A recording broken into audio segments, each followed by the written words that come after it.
Hello, welcome to Ghost Feeders. Creepy pastas in under 6 minutes. Alex was used to the silence of late night trains. Carriage One was always his choice. Away from the noise, away from the crowds. He liked to watch the city lights fade into the empty countryside. The ride felt predictable, safe, but that night, nothing felt predictable. From the moment he stepped on board, the air was wrong, colder, stale, like the inside of a sealed crypt. The fluorescent lights above hummed faintly, flickering every few seconds, as though the train itself was struggling to stay alive. Only two passengers sat at the far end. An old man, head bowed, a woman staring at her lap. Alex thought nothing of it. He slid into his usual seat by the window and the train lurched forward with a metallic groan. Minutes passed. The tunnels outside blurred into streaks of black. The old man shifted. The woman coughed softly. Ordinary sounds. But when Alex blinked, they were gone. Their seats were empty, perfectly empty. His heart skipped a beat.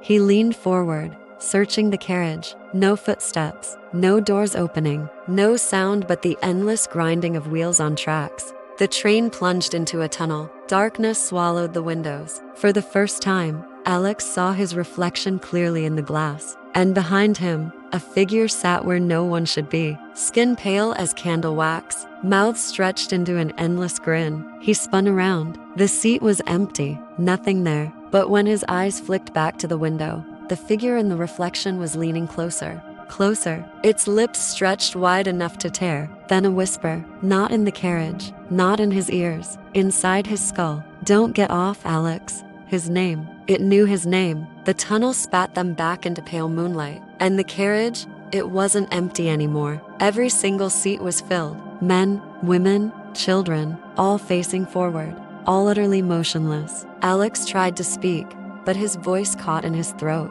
The figures slowly turned their heads toward him. One by one, empty eye sockets and mouths stretched into that same impossible grin. The lights flickered again, and in that half second of darkness, they were closer. The second flicker, closer still. By the third, they were all standing, their grins so wide they split the skin. Alex bolted for the door. It wouldn't open. He pounded, screamed, but the glass outside showed no landscape, only endless black tracks, stretching into forever. His breath fogged the window, and then he realized something horrifying. His reflection wasn't moving like he was. It wasn't panicking. It wasn't pounding. It was smiling. The glass rippled like water disturbed by a drop.